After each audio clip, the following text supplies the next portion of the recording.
afternoon. I am Miss Wood, and I'm here to read you a story from my favorite place in the world, the beach. And today I'm going to read to you Fred Visits the Emerald Coast, written and illustrated by Diane Shapley Fox.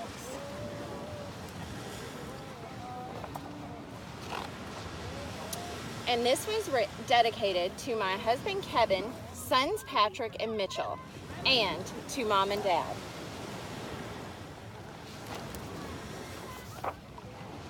Fred visits the Emerald Coast.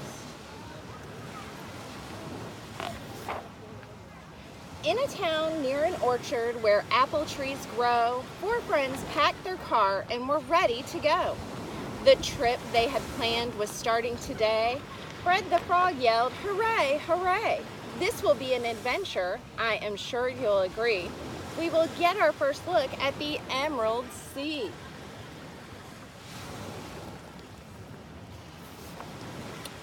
The friends drove all day and the next day too.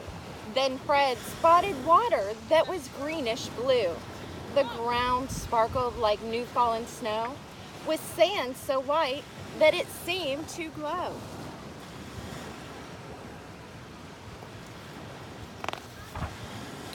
Fred said to his friends, "We are at the seashore. I think I will go for a hop and explore." Fred hopped up the beach. He hopped very far. In the sand, he saw the shape of a star.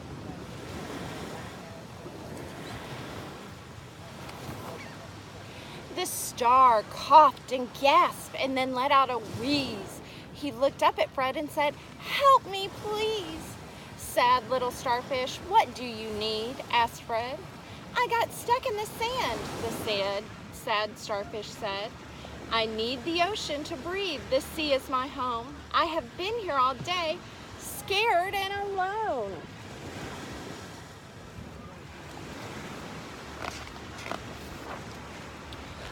Fred scooped up the starfish and placed him in the sea. The starfish wiggled and giggled, then yelled, "I'm free! No matter if you live near or far, I will be your friend wherever you are."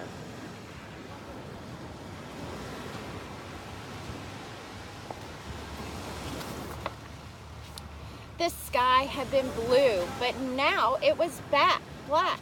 Fred knew it was late, so he headed back. He hopped down the beach at a very fast pace, where he met a sea turtle with tears on her face.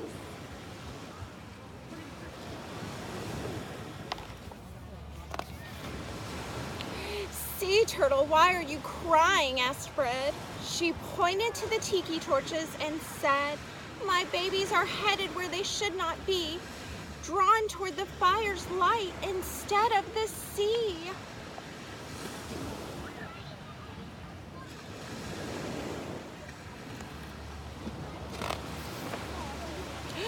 "I know what I can do," Fred let out a shout. He poured sand on the flames and the fires went out.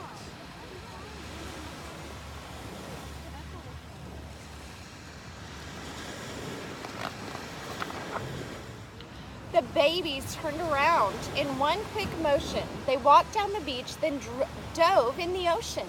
The babies were happy and their mother was too. As they swam in the water, their mom said, "Thank you. No matter if you live near or far, I will be your friend wherever you are." Oh.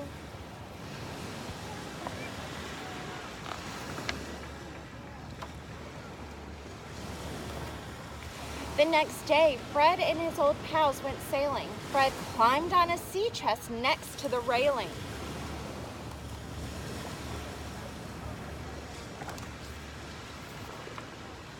A huge wave crashed against the side of the ship. Fred flew through the air and did a backflip. Frightened and frazzled, he began to yell. In the sinking sea chest, Fred the Frog fell.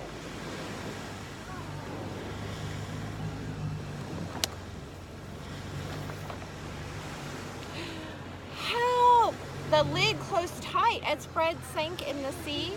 Fred was locked inside and there was no key. "Help! Help!"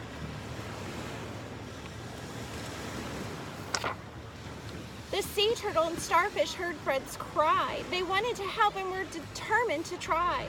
The sea turtle swam swiftly toward Fred. She lifted the sea chest over her head. Through the water she paddled up to the boat. With the chest on her shell, she started to float.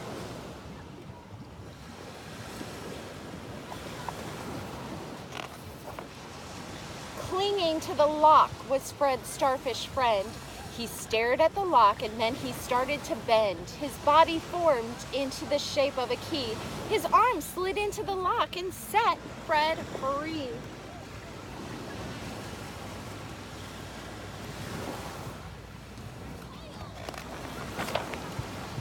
Fred hopped on the boat and yelled, "Woo-wee! Thank you so much for saving me. No matter if you live near or far, I will be your friend wherever you are."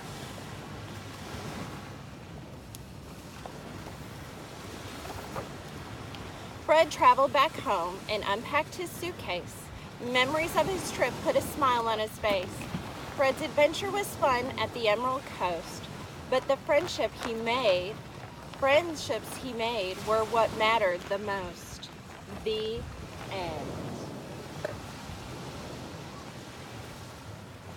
And thank you. I hope you enjoyed this fun story I found in a local bookstore here in Seaside named Sundog Books. See you later.